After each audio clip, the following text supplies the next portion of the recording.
Basic course में कल पढ़ाया हुआ टॉपिक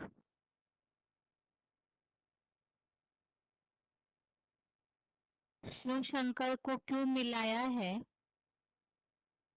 तो शंकर ने ऐसे क्या पुरुषार्थ किया, और दूसरा वो बाप समान बनते हैं अर्थात कैसी स्थिति धारण करते हैं, और उससे संबंधित भगवत गीता में आया हुआ श्लोक। इसके अलावा आत्मा के लेसन में बुद्धि का टॉपिक।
नेटवर्क प्रॉब्लम के कारण आवाज कट हो रहा था,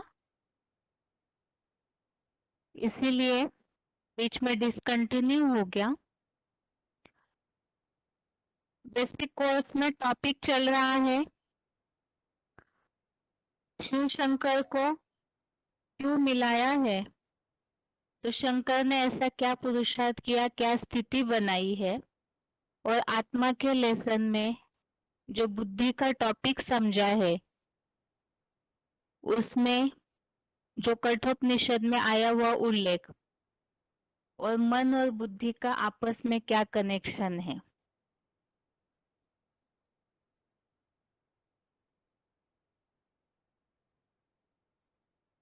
पहला प्रश्न है,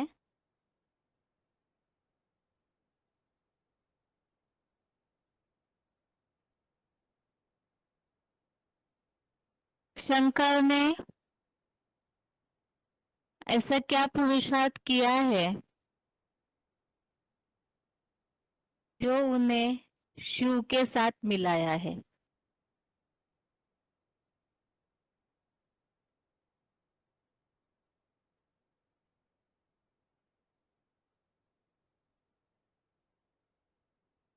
शंकर ने ऐसा, हेलो,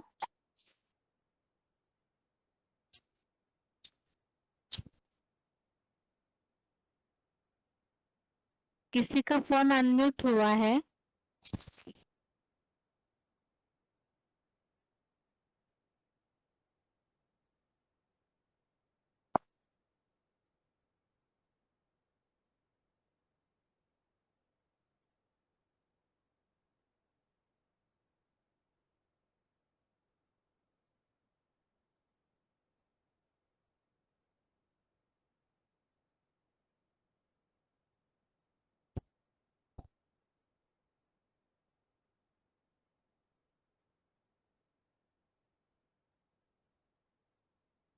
किसी का फोन अनम्यूट हुआ है।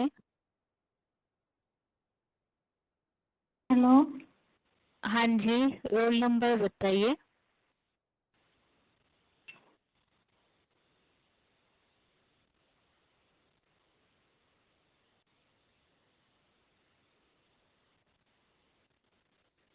हेलो, रोल नंबर बताइए।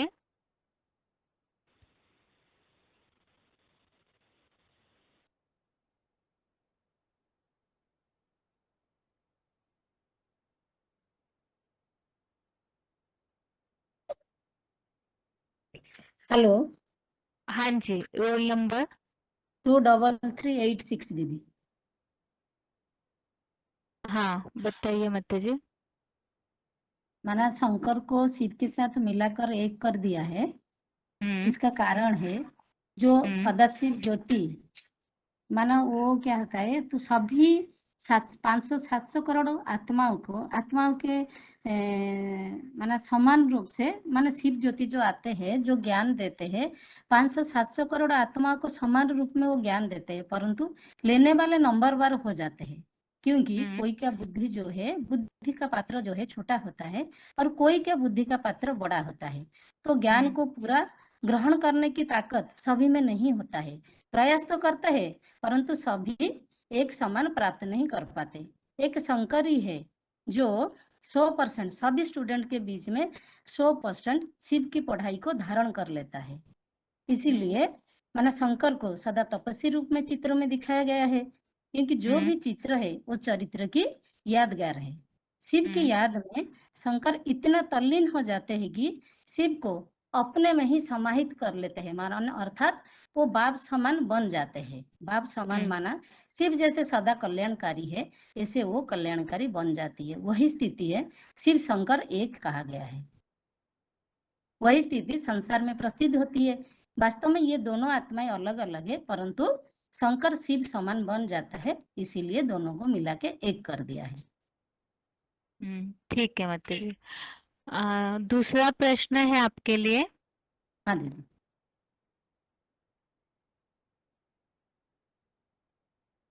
गीता में बुद्धि के कितने प्रकार बताए हैं? गीता में बुद्धि की जो प्रकार भेद बताया है, माना बुद्धि को ऐसे दीदी कितना प्रकार माना? मतलब जैसे कि सुमति हाँ और हाँ दीदी, ठीक है कुमति। दीदी, ठीक है, बताती हूँ। माना हम्म गीता में बुद्धि को ये बताया गया है कि जो माना जहाँ सुमति होता है वह संपत्ति नाना, जहाँ कुमति वह विपत्ति निदाना। इसका मतलब जिसका बुद्धि अगर सुबुद्धि होता है, माना बुद्धि मति माना बुद्धि, अगर किसी का बुद्धि सुबुद्धि होता है तो वहाँ उसका माना क्या होता है, वह सात्विक बुद्धि होता है। और जहाँ कुमति जिसको बोला जाता है वो माना खराब, मति माना बुद्धि, वो तामसी बुद्धि जिसको होता है, जिसको दुर्बुद्धि कहा जाता है, उसी को ही कुमति कहा गया है। आपने ये जो बात बताई वो सारी सही बताई, लेकिन प्रश्न अलग था। अच्छा, सुमति और कुमति, इसे ही गीता में क्या शब्द दिया हुआ है? सुमति और कुमति। हाँ, गीता में क्या शब्द प्रयोग किया है इसके लिए?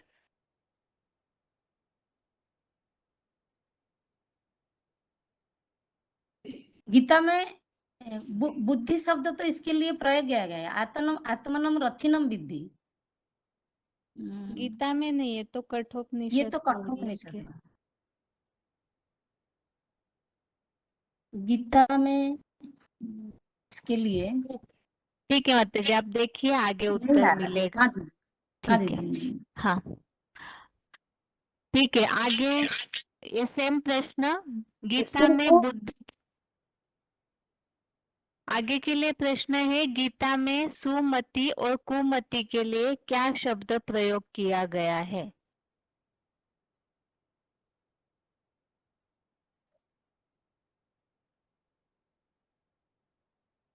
हेलो, ओम शांति। हाँ जी, ओम शांति। Roll number. 13,512। हाँ बताइए। अच्छा, ये गीता में बोला गया है सुमति और कुमति। जैसे बाप जो श्रीमत मान के चलेगा, ठीक है, उसको सुमति कहा जाता है। और जो कुबुद्धि मतलब बाप के श्रीमत के बगैर उल्टा काम करेगा, उसको कुबुद्धि कहा जाता है। सुमति और कुमति ये शब्द तो हमने ही बताए प्रश्न में। लेकिन गीता में सुमति के लिए क्या शब्द उल्लेख हुआ है और कुमति के लिए क्या शब्द उल्लेख हुआ है?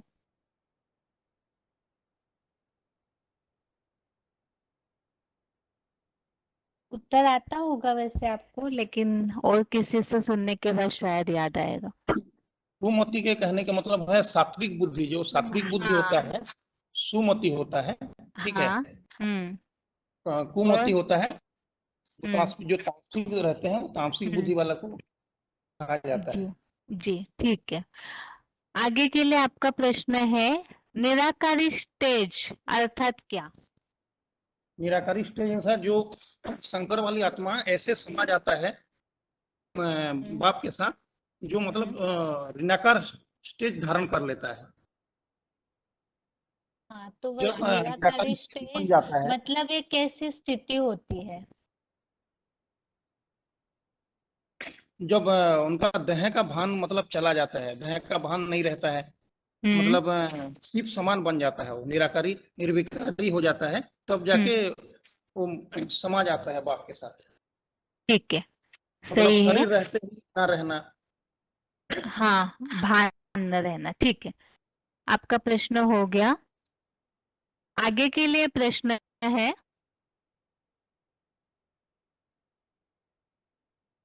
आगे वालों के लिए प्रश्न है, निराकारी स्टेज के हिसाब से गीता में आया हुआ श्लोक।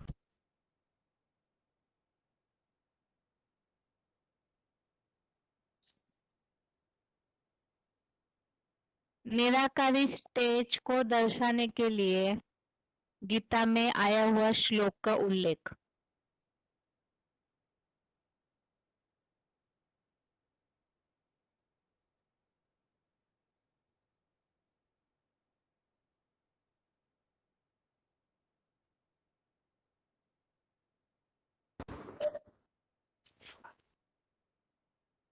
ओम शांति। हाँ जी, ओम शांति, बताइए। रोल नंबर है 27882। हाँ, हाँ बताइए जी। उत्तर। श्लोक है 5वें अध्याय का 8वां। न हम्म एव कश्चित् करोमि इति युक्तो मन्यते तत्वित् पश्चन श्रवण स्पृशन जिघ्रन अश्रन गच्छन स्वप्न श्वसन। प्रलप 5वें अध्याय का 9वां श्लोक भी है।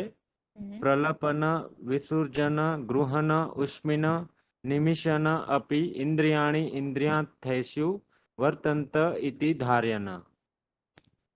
अर्थात शिव बाबा की याद मग्न 23 तत्वों को जानकर प्रकृतिकृत कर्म अर्थात और कर्णादि ज्ञान इंद्रियां इंद्रियों के भोगों में लगी हुई है, ऐसा निश्चय धारण करते हुए, देखते हुए, सुनते हुए, छूते, सूंघते, खाते, जाते, सोते, श्वास लेते, बोलते, मल मूत्र त्यागते, कुछ लेते हुए, आंखें खोलते और बंद करते भी कुछ भी नहीं करता, ऐसे मानता है।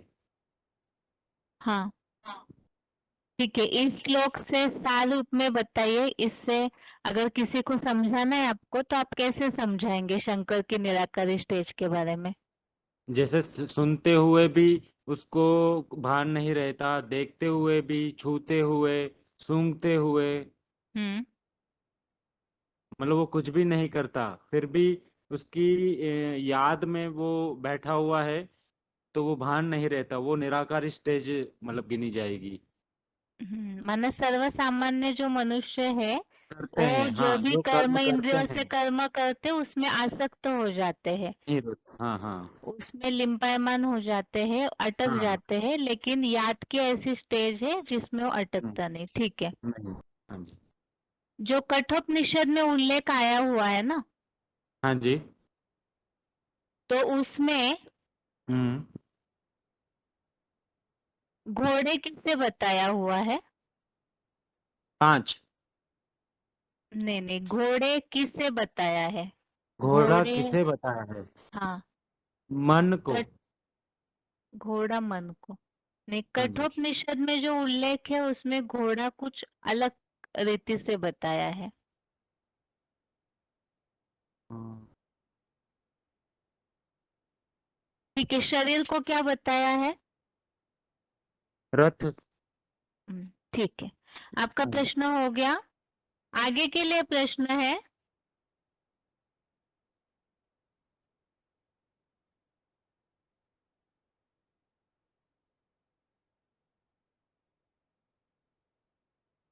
सुमति और कुमति बनने का कारण क्या है?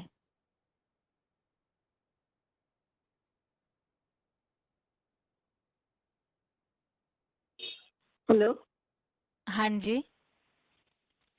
हाँ, शांति। बाबा बोलते हैं मन से भी बुद्धि बड़ी शक्तिशाली है। रोल नंबर बताइए, रोल नंबर। 2327। हाँ बताइए। बुद्धि अगर मन को कंट्रोल करेगा तो बुद्धि अगर मन को कंट्रोल करेगा तो बुद्धि सात्विक बनती है। हाँ। अगर मन बुद्धि के कंट्रोल से बाहर आ जाते हैं तो वो बुद्धि दुर्बुद्धि, खराब बुद्धि, दुष्ट बुद्धि, तामसी बुद्धि बन जाती है। ठीक है, अब इसके लिए जो कहावत बताई है, जो दोहा बताया था, वो बता सकते हैं? सुमति से क्या फायदा है और कुमति से क्या फायदा होता है? नुकसान क्या होता है कुमति से?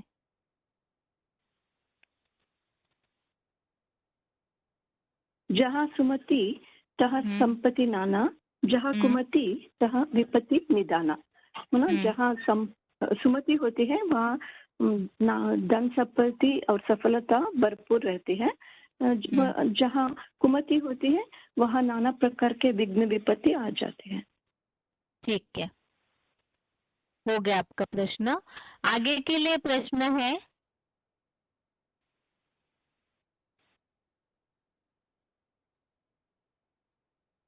संकल्प शक्ति बुद्धि से भी ज्यादा पावरफुल है। ये वाक्य सही है या गलत? गलत है तो भी कैसे, और सही है तो भी कैसे, इसे स्पष्ट करना है। संकल्प शक्ति बुद्धि से भी ज्यादा पावरफुल है।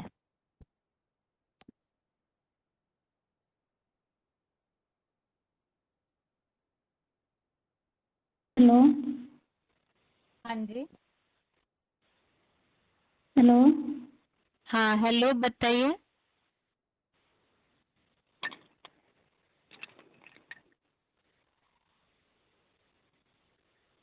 हेलो।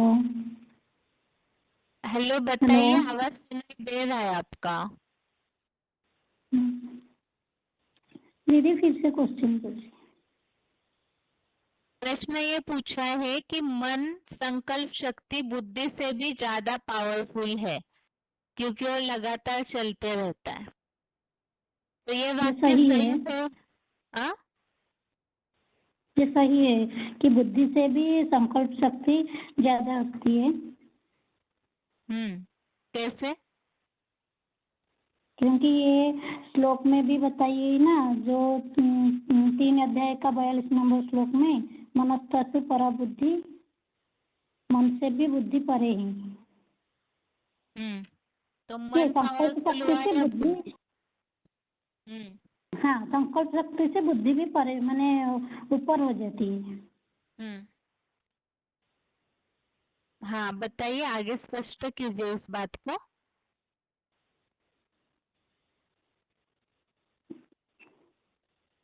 ये जो मन रूपी जो लगन होती है वो कंट्रोल करने वाला जो उसका सारथी होती है, जो बुद्धि होती है।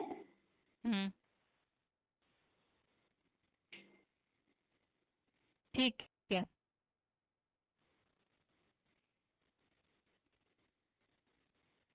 शंकर जो पढ़ाई पढ़ते हैं, बाप समान बनते हैं, तो उसमें से 2 पुरुषार्थ बताए, तो उसमें से कोई भी एक पुरुषार्थ बताइए। शंकर ने ऐसे क्या पुरुषार्थ किया है जो कि वो बाप समान बनते हैं?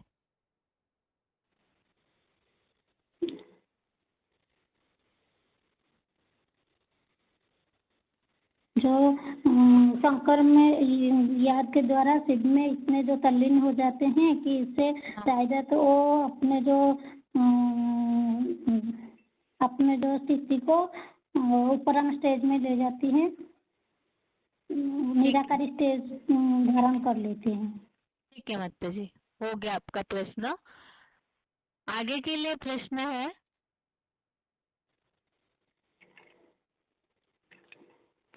रामचरितमानस में आया हुआ उल्लेख बताना है।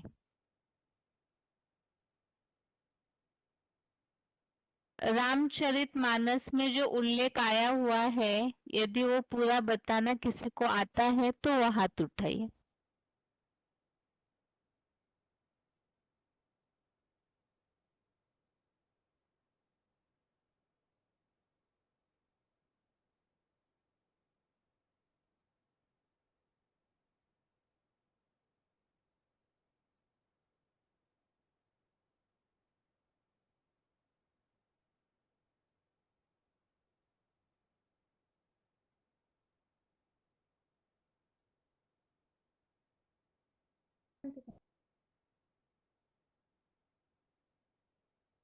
फोन अनम्यूट हुआ है किसी का?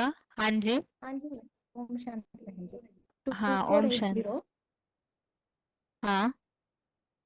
बिनु पग चले सुनाही बिनु काना, कर बिनु कर्म कराही विधि नाना, आनंद रहित सकल रस भोगी, बिनु आनी वक्त वड़ जोगी। स्पष्टीकरण आता है इसका? जी।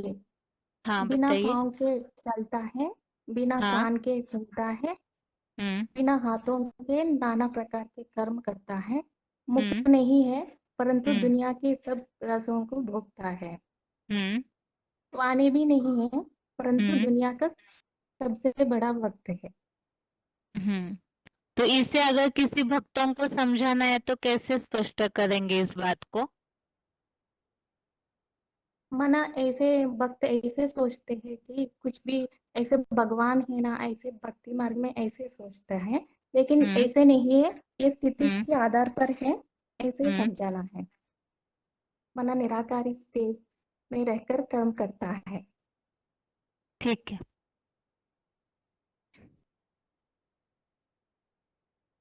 आगे के लिए प्रश्न है, तो हो गया। आगे के लिए प्रश्न है, कठोपनिषद में जो उल्लेख आया हुआ है बुद्धि के लिए और शरीर के लिए, तो उल्लेख किसी को आता है तो हाथ उठाइए।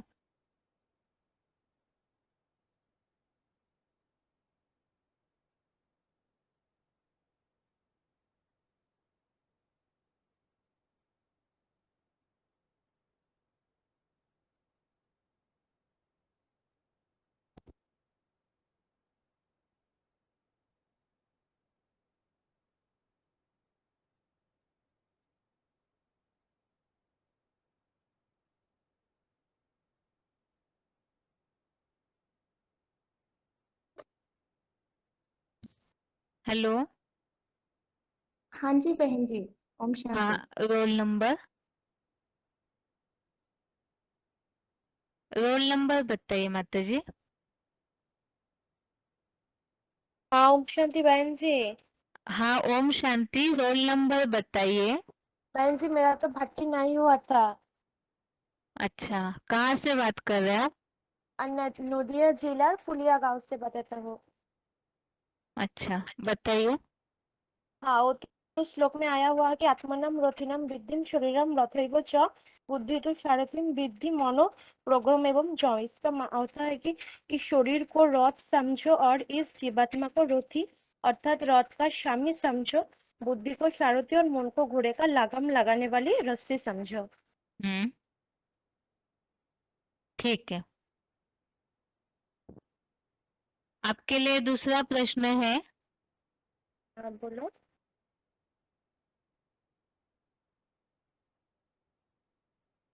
भगवान के ज्ञान को सभी एक जैसा धारण क्यों नहीं कर पाते हैं?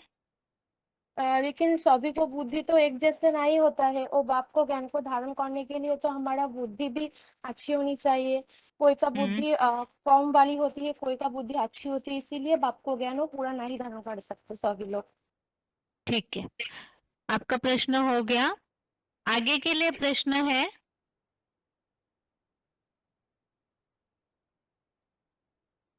ठीक है बहन जी, ओम शांति। हाँ, ओम शांति। आगे के लिए प्रश्न है, अभी फिलहाल एक प्रश्न अभी अभी पूछा था कि मन से सर्वोपरि शक्ति बुद्धि है, तो इसे स्पष्ट करना है। मन से सर्वोपरि शक्ति बुद्धि है, बुद्धि ज्यादा शक्तिशाली है, इसे अगर किसी को समझाना है, माने इसका महत्व हम क्यों समझा रहे हैं, इसके साथ इस बात को समझाना है।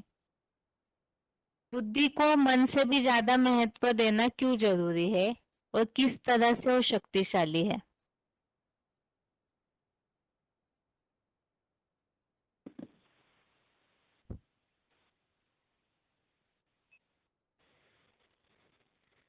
अनम्यूट हुआ है किसी का फोन?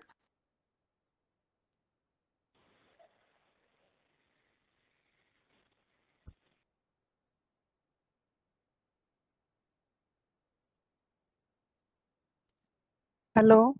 हाँ जी, रोल नंबर? रोल नंबर तो कौन दीदी, बट्टी को नहीं हाँ, हुई, भट्टी नहीं बट्टी हुई, को नहीं ठीक हुई है। दीदी। कहाँ से हाँ, बोल रहे हो? मैं हरियाणा से दीदी, धनौरी हरियाणा? मधुबन से। हाँ धनौरी बोलिए। मधुबन से। हाँ बताइए। हाँ, तो दीदी गीता में आया है, इंद्रियाणी परियाहु इंद्रिय भय हम्म, परम मन, मन परस पुरुष है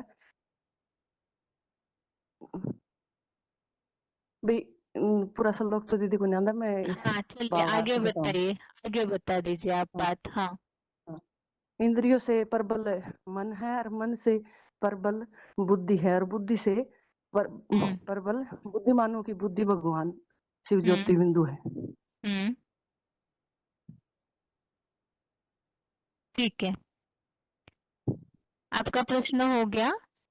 आगे, आगे सेम प्रश्न है, दुनिया में दुनियावी लोगों को समझाने के हिसाब से अगर कोई अच्छी तरह से स्पष्ट कर सकते हैं तो हाथ उठाइए।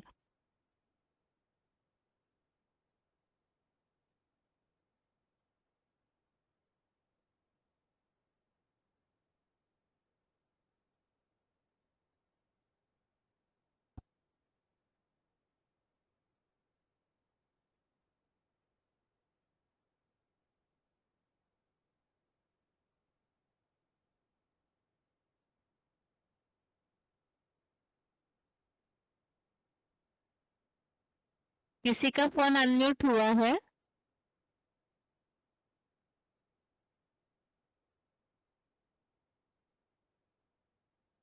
हेलो। हाँ जी, रोल नंबर? ओम शांति 8083। हाँ जी बताइए। जो गीता में बताया, हम्म, ये बुद्धि मन से भी प्रबल है, हाँ, उसके लिए गीता में श्लोक दिया है 3 अध्याय का 42 नंबर। हाँ, इंद्रियाणि परान्यायो इंद्रियभ्य हम्म, परमन मनस्तत्व हम्म, पराबुद्धि जो हम्म, बुद्धे परस्तत्व स। हम्म, कहा जाता है ज्ञानेन्द्रिय कर्मेंद्रिय प्रबल है, हम्म, उससे भी मन प्रबल है, हम्म, और उनसे भी प्रबल हाँ, जो शिव ज्योति है, क्योंकि वो हम्म, बुद्धिमान का बुद्धि है, वो त्रिनेत्री हम्म, शंकर से भी परे है। हम्म, तो जैसे गीता का चित्र में दिखाते हैं हम्म, कि शरीर रूपी रथ में भगवान बैठकर इंद्रियों को कंट्रोल करने का तरीका अर्जुन को सिखाया है। जो शरीर हम्म, जो है रथ हो गया, हम्म, और रथ को खींचने वाला घोड़ा इंद्रियां हो गया, हम्म, और घोड़े को भी कंट्रोल करने वाला लगाम मन हो गया, हम्म, और लगाम को भी कंट्रोल करने वाला वो बुद्धि है। तो हम्म, बुद्धि को सारथी बताया। हाँ, तो बुद्धि में ईश्वरीय ज्ञान जब बढ़ जाता है, ईश्वरीय ज्ञान के हम्म, अनुसार जब मन को कंट्रोल करता है, मन फिर हम्म, जब 10 इंद्रियों का राजा कहा जाता है, वो इंद्रियों को भी हम्म, कंट्रोल कर लेता है, हम्म, क्योंकि इंद्रिय अपना विषय की तरफ भागते हैं। हाँ, वो इंद्रिय विषय का संयोग से सुख लेना चाहते हैं। तो हम्म, आत्मा जब इंद्रियों को कंट्रोल करने में सक्षम हो जाता है मन के द्वारा, और वो भी हम्म, बुद्धि जब परमात्मा की याद में हो, और परमात्मा की दिया हुआ ज्ञान अगर बुद्धि में ठीक से बैठा है, हम्म, तब जाके वो बुद्धि मन को कंट्रोल कर सकता है, और हम्म, शरीर रूपी रथ को ठीक रास्ता में चला सकता है, और इंद्रियों के द्वारा अच्छा कर्म करके वो दुनिया को परिवर्तन करने का भी वो निमित्त बन सकता है। ठीक इसलिए है। बुद्धि को श्रेष्ठ कहा जाता है।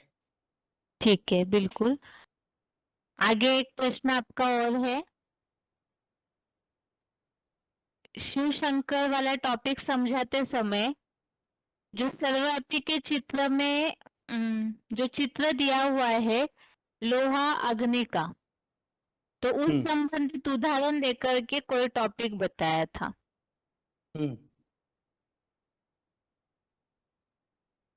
जैसे लोहा अग्नि का कांटेक्ट में आता है, हाँ, लोहा भी आग का जो गुण है वो गुण को अपना अंदर धारण कर लेता है। तो ऐसे ही जितना जितना हम एक व्यापी शिव को जानकर उसको याद करेंगे, ऐसे शिव का जो गुण है निराकारी निर्विकारी निरहंकारी गुण है वो हमारे अंदर आ जाएगा, जो गुण को शंकर पहले पहले धारण कर लेता है। हाँ, शिव से मिला हुआ ज्ञान को 100% धारण करता है, क्योंकि उसका बुद्धि सबसे बड़ा है। और वो याद में रहकर शिव समान निराकारी स्टेज, मतलब शरीर और इंद्रियों को भी भूल जाता है। कर्म तो इंद्रिय से करता है, शरीर के द्वारा करता है, लेकिन इंद्रियों का और शरीर का प्रभाव जो है उसका मन बुद्धि पर पड़ता नहीं। जैसे 5 अध्याय का 8 और 9 में बताया, नैव किंचित करोमि इति युक्तम अन्यथा तत्त्ववित् पश्यन् शृण्वन् स्पर्शन् जिघ्रान् असनन् गच्छन् स्वपन् श्वसन् प्रलपन विसर्जनन गुणन 19 निमिषन अपि इंद्रियाणि इंद्रियार्थेषु वर्तन्ते इति धारयामि। हाँ, तो इंद्रिय से वो कर्म तो करता है, शरीर से कर्म तो करता है, लेकिन वो कर्म का प्रभाव उसका मन बुद्धि पर पड़ता नहीं। जैसे शिव ज्योति सदा अभोक्ता है, उसका पर कर्मों का प्रभाव नहीं पड़ता है, वो कर्ता बनता है। ऐसे ही शंकर भी वो स्टेज को धारण कर लेता है। ठीक है, आपका प्रश्न हो गया। आगे के लिए प्रश्न है, भक्त लोग समझते हैं कि भगवान को हाथ पांव काना कुछ भी नहीं है, लेकिन न होने के बाद भी भगवान सब कुछ कर सकता है। तो ये जो मान्यता भक्तों के बीच में फैली हुई है वो किस कारण से फैल गई, और दूसरा इस गलत फहमी को भक्तों के अंदर से कैसे दूर करेंगे।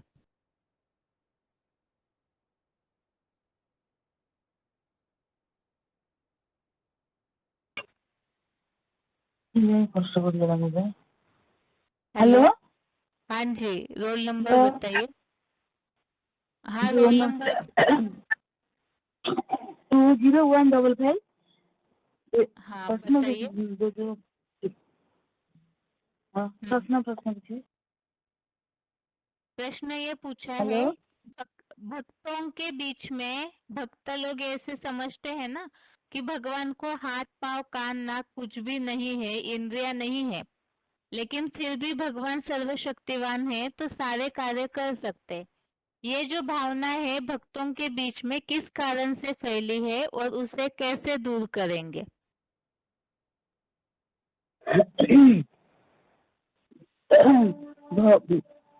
भगवान जो निराकारी निर्विकारी निरहंकारी बन जाते हैं, भगवान का आत्मा का स्थिति बन जाती है। जो निराकारी तो बिंदु है ना, बिंदु का तो शरीर नहीं होता है, ये शरीर लेकर कार्य करता है।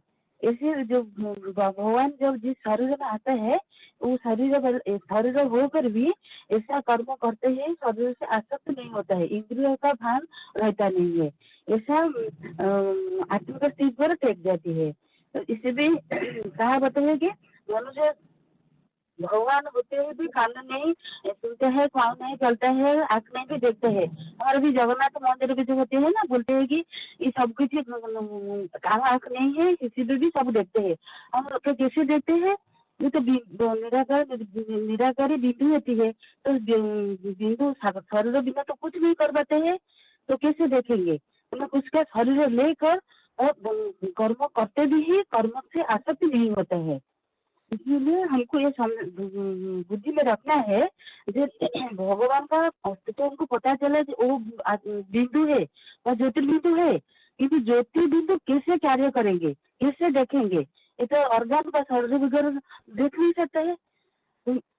इसीलिए जो सदाजीव मन निराकारी होता है, ये शरीर बगैर कुछ नहीं कर पाता है, ये शरीर द्वारा ही हमको करना पड़ता है। परंतु ये कर्मेंद्रिय से अनासक्त व आसक्त न होकर कर्म करना है। जो देखते हैं भी हम नहीं देख नहीं पाते, देखे ही देखे नहीं देखा है, कर्म करते कर्म नहीं करना है, इतना आत्मक के ऊपर लीन हो जाती है। ये दुनिया का देह के पदार्थ देह के संबंध से कोई अटैचमेंट नहीं रहते है, सदा विचल होकर आत्मा का शांत रूप में रहते हैं। ठीक है ठीक है ठीक है, हो गया आपका प्रश्न। आगे के लिए प्रश्न है,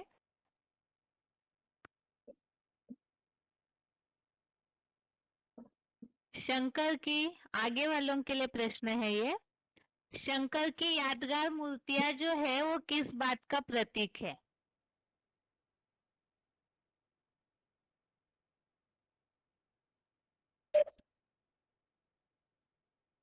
किसी का फोन अनम्यूट हुआ है?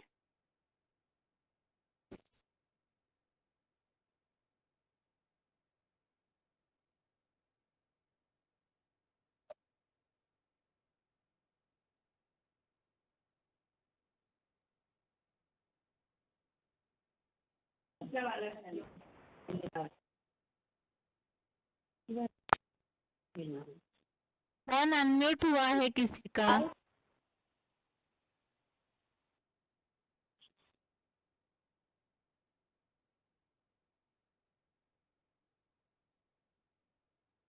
हेलो, हाँ जी, रोल नंबर 27146। हाँ जी बताइए। प्रश्न बोलिए फिर से। शंकर की यादगार मूर्तियां किस बात का प्रतीक है? शंकर की यादगार मूर्तियां प्रतीक है कि शंकर इस सृष्टि पे मतलब शंकर है, शंकर इस सृष्टि पर है, और शंकर द्वारा मतलब शिव शंकर ही द्वारा सृष्टि का कार्य चलता है। शिव शंकर, ऐसा नहीं कि शंकर की मूर्ति है, यदि कोई चीज सृष्टि दुनिया में आती है और हो रहती है तो उसका तो अस्तित्व रहता है ना। तो ऐसा है कि शंकर इस सृष्टि पर आए हैं, इसलिए उनकी लिंग मूर्तियां भी हैं और साकार मूर्तियां भी सृष्टि पर हैं। एक मिनट, देखिए, शंकर की मूर्तियां और देवताएं हैं उनकी तरह दिखाते हैं, या अन्य देवताओं की तुलना में शंकर की मूर्तियों की जो अवस्था है कुछ अलग दिखाई जाती है? किस अवस्था में दिखाते हैं? शंकर की मूर्ति दिखाए रहते ध्यान मग्न रहता है, तो जरूर वो किसी का हाँ। ध्यान कर रहे हैं। तो शंकर से बढ़ के कोई शिव है तो वो हमेशा शिव के ध्यान में मग्न रहते हैं। तो वह तो शिव में एक ऐसी आत्मा मतलब शंकर में प्रवेश होके और शंकर को शिव समान बन जाते हैं। तो शंकर हमेशा शिव की याद में मग्न रहते हैं। ठीक है, आपका प्रश्न हो गया। आगे के लिए प्रश्न है,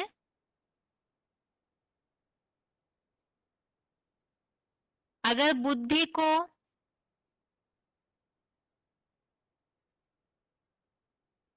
बुद्धि सात्विक हो या चाहे दुर्बुद्धि हो, उसके ऊपर ध्यान देने की उतनी आवश्यकता नहीं है, ऐसे कईयों का कहना होता है दुनिया में। तो इस बात को किस तरह समझाएंगे कि बुद्धि के कारण ही जीवन का असफलता होना या खुद ही अपना शत्रु बनते हैं, इस बात को लोगों को कैसे स्पष्ट करेंगे?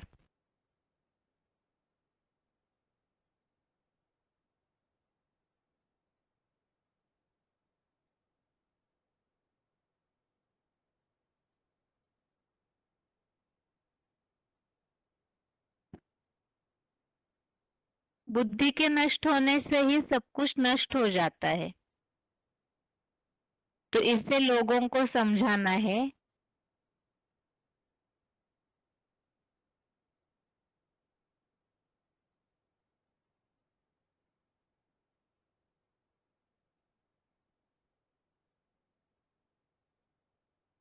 किसी का फोन अनम्यूट हुआ है? हेलो हेलो, हाँ बताइए, रोल नंबर। हेलो, हाँ रोल नंबर ओम शांति बताइए। बहन जी। हाँ रोल नंबर बताइए। 28195। हाँ बताइए। कहती है, जहाँ कहा भी जाता है, जहाँ सुमति तहीं संपत्ति नाना, जहाँ कुमति तहीं विपत्ति निधाना। माने मति माना बुद्धि, बुद्धि सुमति अर्थात सुंदर बुद्धि व सात्विक बुद्धि, कुमति अर्थात तामसी बुद्धि व दुर्बुद्धि। सुमति सुंदर बुद्धि, दुर्बुद्धि कैसे बन जाती है? बुद्धि से भी परे जो भगवान है, उस भगवान का ज्ञान बुद्धि में रहता तो सुमति कहा जाता है। अब विपरीत बुद्धि मन में चलता है तो कुमति कहा जाएगा। ठीक है, आपका प्रश्न हो गया। आगे के लिए प्रश्न है। ओम शांति। हाँ, ओम शांति माता जी।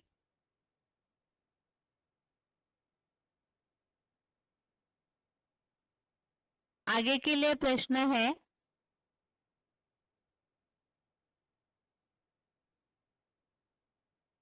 शंकर बाप समान बनते हैं अर्थात क्या करते हैं? बाप समान बनना अर्थात क्या, इस बात को स्पष्ट करना है।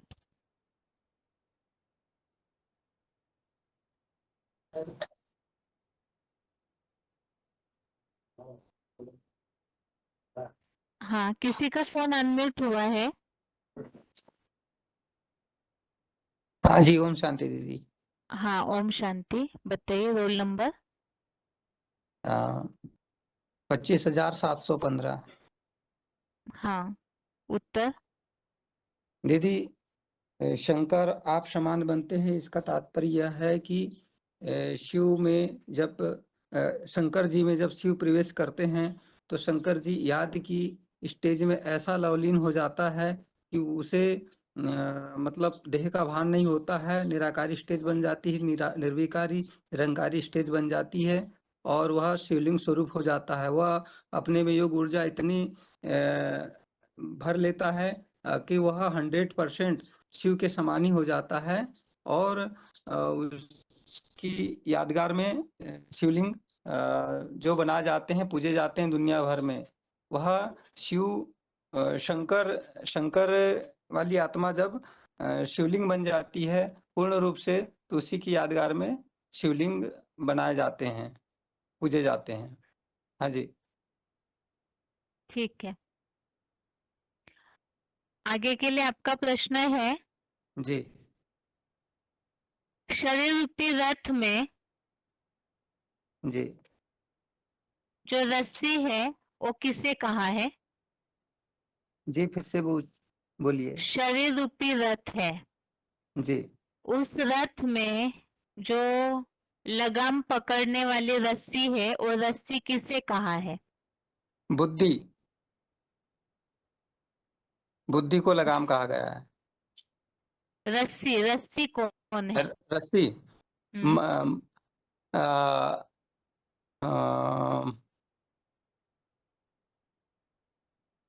लगाम अगर बुद्धि लगाम है। बुद्धि है तो फिर सारथी कौन है?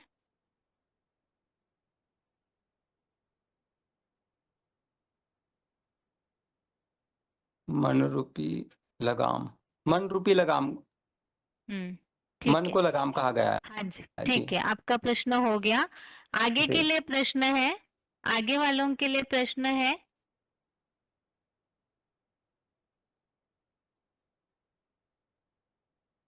कठोपनिषद का जो उल्लेख है उसमें से घोड़ों के विचरण का मार्ग कौन सा है?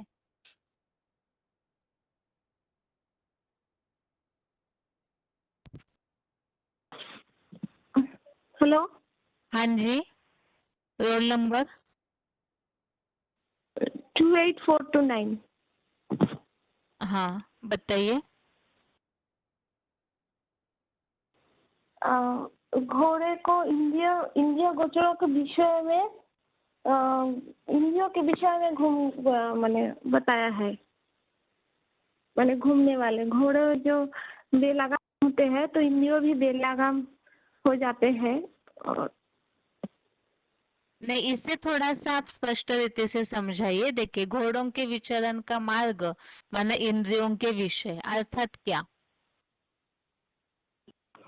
माने इंद्रिया तो इधर उधर भटक जाते हैं तो वो घोड़े जैसा लगाम नहीं लगाने से इधर उधर भटक जाएगा। तो इंद्रियों की मन यदि इंद्रियों को कंट्रोल ना करे, हाँ, तो इधर उधर भटक जाएगा, ऐसा ही है। ठीक है, आगे के लिए आपका प्रश्न है, शिव और शंकर को मिलाने का कारण क्या है?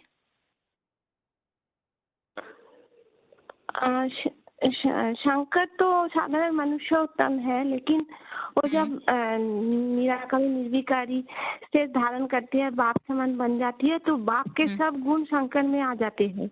हाँ। तो शिव समान हो जाते हैं। तो उस निराकारी स्टेज को हम यादगार है लिंग रूप। तो बाप का पूरा गुण उनमें आ जाते हैं। बाप का पूरा अखुद जो भंडार है ज्ञान, बाप जो अखुद ज्ञान का भंडार है, वो पूरा 100% ज्ञान धारण कर लेते हैं शंकर। ठीक है, ठीक है, आपका प्रश्न हो गया। आगे के लिए प्रश्न है,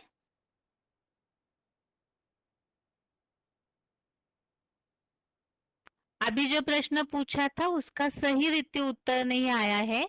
घोड़ों के विचरण का मार्ग क्या है?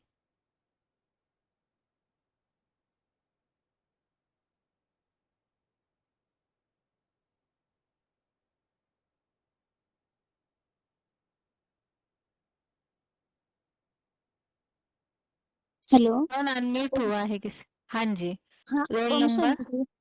हाँ, रोल नंबर 21,973 73 73 73। 73। हाँ, ठीक है। हाँ जी, हाँ हाँ, जी। इंद्रिया बताइए। का विचरण का मार्ग, जैसे इंद्रिया है कान है, उनका विचरण का मार्ग सुनना होता है। जैसे इंद्रिया है नाक है, उनका मतलब विचरण का मार्ग है सूंघना।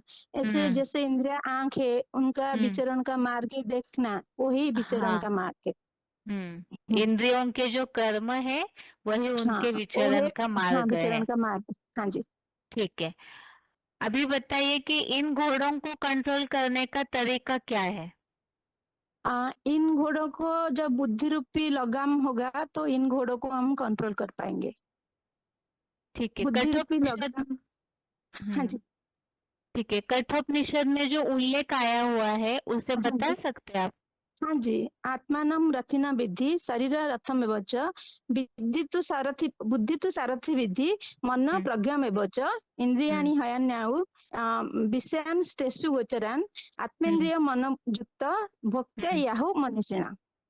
इसका मीनिंग है, इस शरीर को रथ समझ और इस जीवात्मा को रथी समझ और रथ को स्वामी समझ, मतलब स्वामी समझना, बुद्धि को सारथी और मन को घोड़े का लगाम लगाने वाले रस्सी समझ, और शरीर का अंदर जो इंद्रिया है उसको घोड़ा, और इंद्रियों का जो विषय है होता है उसको घोड़ा का विचरण का मार्ग समझ। ठीक है, आपका प्रश्न हो गया। अभी आगे के लिए ये लास्ट प्रश्न है क्योंकि क्लास का टाइम पूरा होने जा रहा है। कल के क्लास में जो बातें बताई है, शिव शंकर को मिला करके एक किया है, इसका कारण क्या है? तो इसमें 2-3 बातें आई हुई है जिसे बिल्कुल समरी के रूप में जो बता सकते हैं औरों को समझाने के हिसाब से, तो वही हाथ उठाइए। 2-3 पॉइंट इसमें शिव शंकर को मिलाने का कारण, तो उसे जो संक्षेप में बता सकते वो हाथ उठाइए।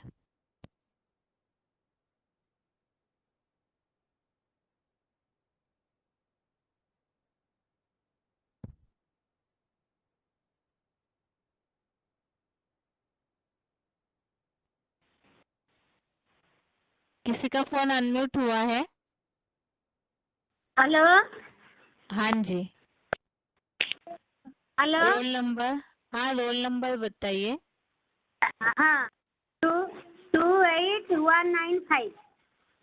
हाँ, कहते हैं संगम युग में वह साधारण मनुष्य आत्मा जिसका नाम शंकर रखा गया है, वह शिव समान बन जाती है।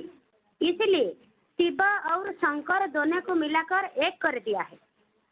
शंकर ऐसा क्या पुरुषार्थ करता है जिस कारण वह शिव समान बन जाता है? परंतु सदाशिव ज्योति ज्ञान तो सभी 5-7 करोड़ आत्माओं को समान रूप से देते हैं। किंतु हेलो हेलो। हाँ माता जी, अगर आप सार के रूप में बता सकते तो बताइए। आप शायद पूरा पढ़ के सुना रहे हैं। अगर आप सार के रूप में किसी को समझाने के हिसाब से अगर बता सकते हैं तो बताइए।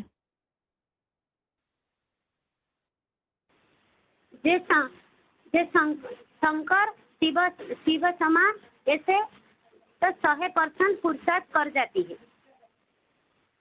जो शिव समान बन जाती है। ठीक है माता जी, ठीक है, आपका हो गया।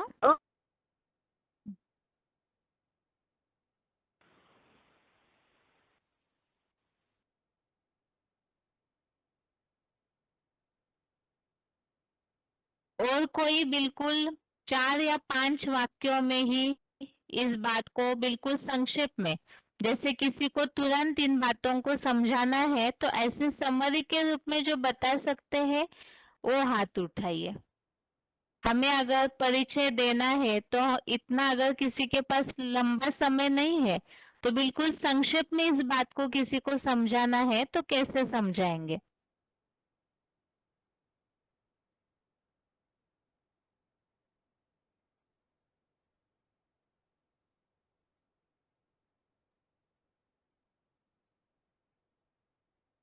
ओम शांति। हाँ जी, रोल नंबर 22,623। हाँ बताइए। हाँ, शंकर लोग कहते हैं शिव शंकर जी, सही। रोल नंबर लोग कहते हैं 23,622 23,622। ठीक है, बताइए आगे। हाँ। बोलते हैं कि शिव शंकर गंगाधर एक ही है। शिव शंकर गंगाधर एक ही बताते हैं, क्योंकि शंकर ऐसा कुछ ना कुछ काम किया है जो शिव के समान अपने को बना दिया है। शिव का ज्ञान को 100% धारण करने वाला शंकर ही है, क्योंकि वो शंकर का बुद्धिरूप पात्र जो है सबसे बड़ा है। इसीलिए वो अपने को अपने कर्मों में, जैसे कि निराकारी निर्विकारी यदि गुण धारण करके अपने को शिव समान बना दिया। इसीलिए लोग भक्त लोग भी कहते हैं शिव शंकर गंगाधर सब समान है। शंकर गंगाधर दोनों समान, इसीलिए शंकर अपने को शिव के समान बनाकर दोनों में तदात्म एक हो जाता है और दोनों का गुण समान हो जाता है, बराबर हो जाता है। ये शंकर है, बड़ा बेटा है शिव का। ये बड़ा बेटा बाप को फॉलो करके जब बाप का सारे कार्य कर देता है तो उसको बोलते हैं कि शिव शंकर समान है। समाधि करते हैं, वो अपने याद में, भगवान के याद में तल्लीन हो जाते हैं और सारे और सबके और गुण से शिव शंकर जैसे बन जाता है, शंकर शिव जैसे बन जाता है। इसीलिए शंकर को शिव के समान बनाते हैं, बताते हैं सब। ठीक है, हो गया आपका प्रश्न। क्लास का टाइम पूरा होने जा रहा है, इसलिए अभी तक जो प्रश्न पूछे हैं उसके उत्तर एक बार रिपीट कर देंगे। पहला प्रश्न इस तरह पूछा था,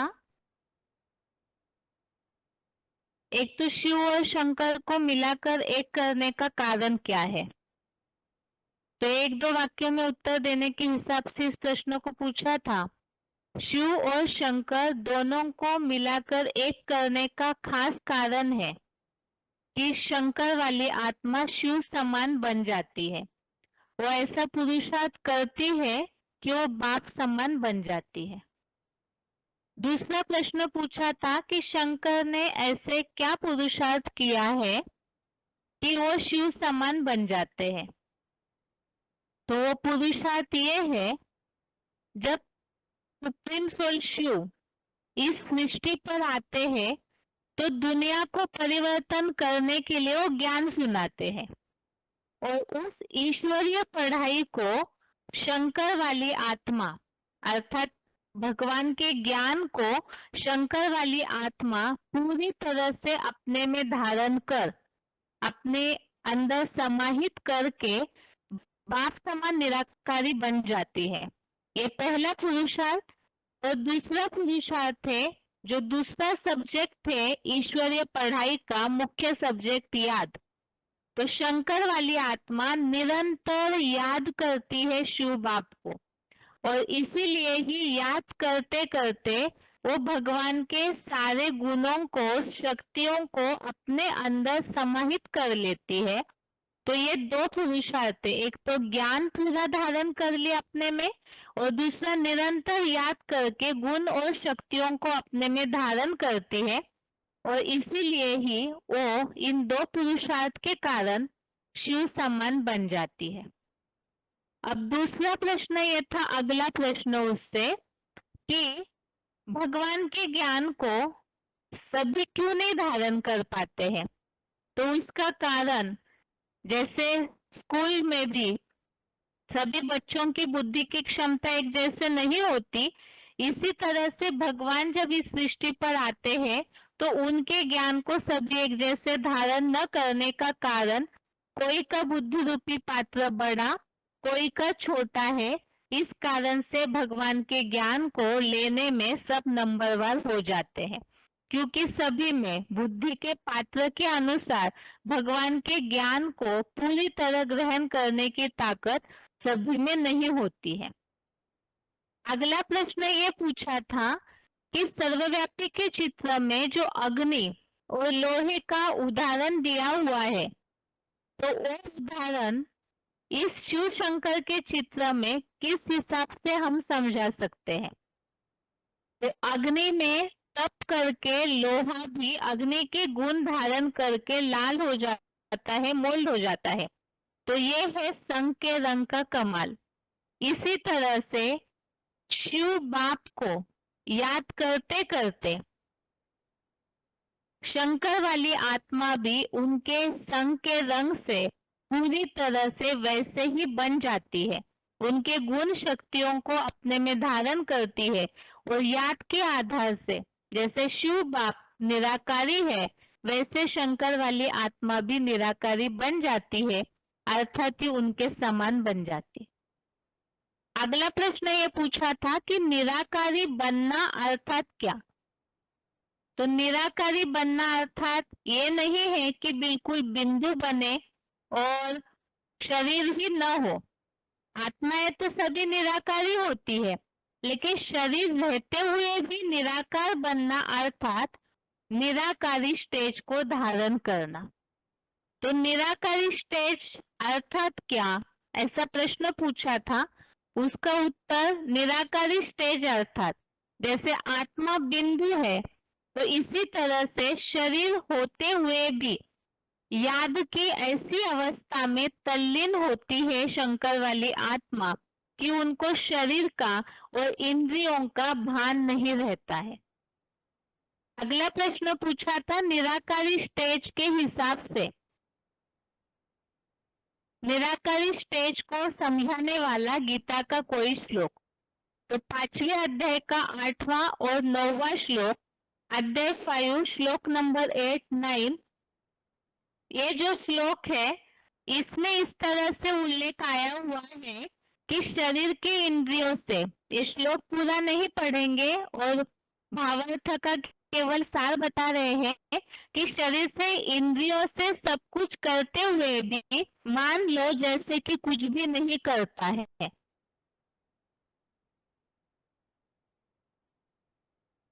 जैसे कि इंद्रियां है ही नहीं। तो ये जो इंद्रियां है ही नहीं मतलब शरीर से इंद्रियां निकल जाती है, ये बात नहीं है। वास्तव में इंद्रियां होते हुए भी उन इंद्रियों के विषयों के प्रभाव से परे की स्टेज को धारण करना।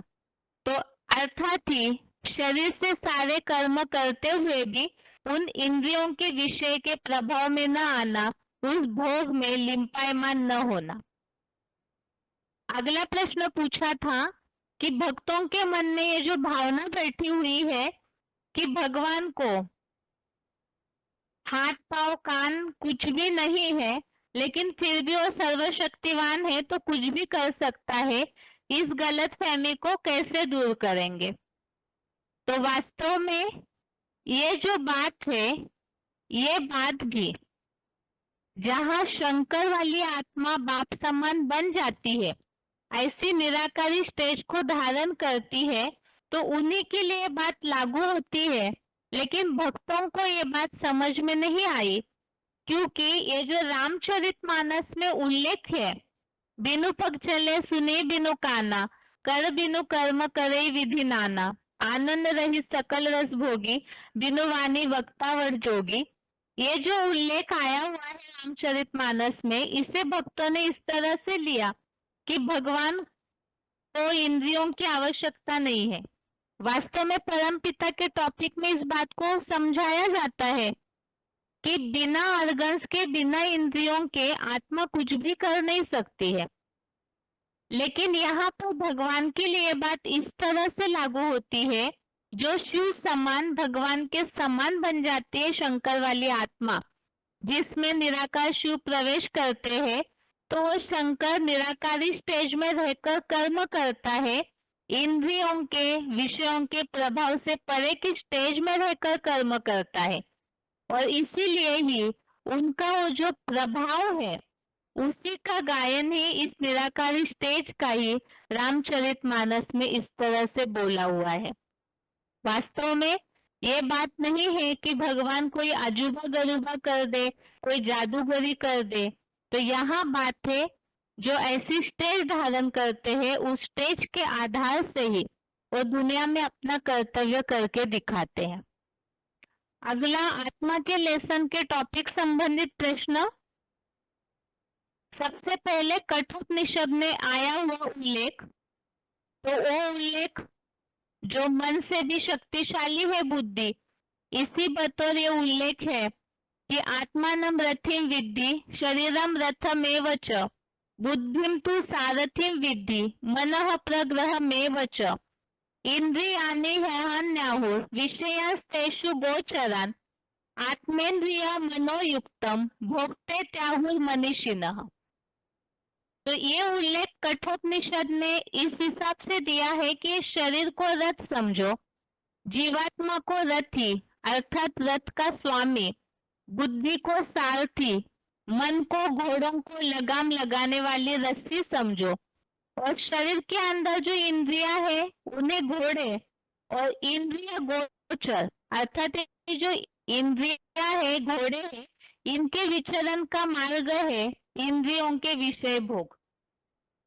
तो मन जो है इंद्रियों के द्वारा ही अपने भोग को सेवन करता है, इसीलिए ही इसे भोक्ता बताया है।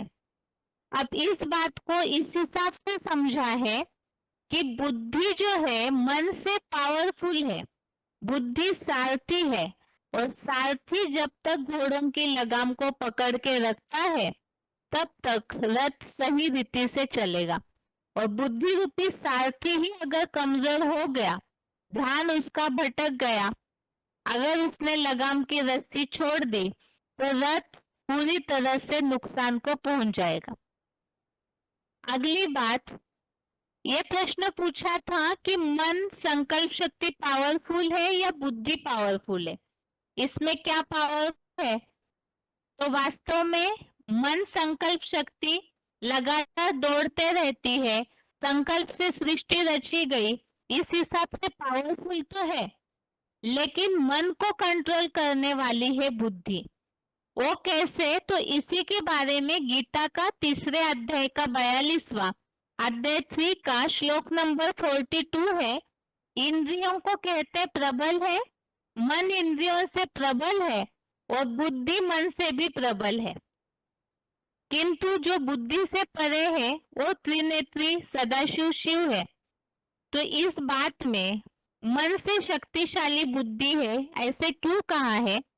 क्योंकि मन का जो लगाम की रस्सी है वो बुद्धि अगर कंट्रोल करके रखती है तो मन भटकना बंद हो सकता है, और अगर बुद्धि ही कमजोर हो गई तो मन भी बेफान घोड़ा बन करके दौड़ेगा और नुकसान पहुंचाएगा मनुष्यों को।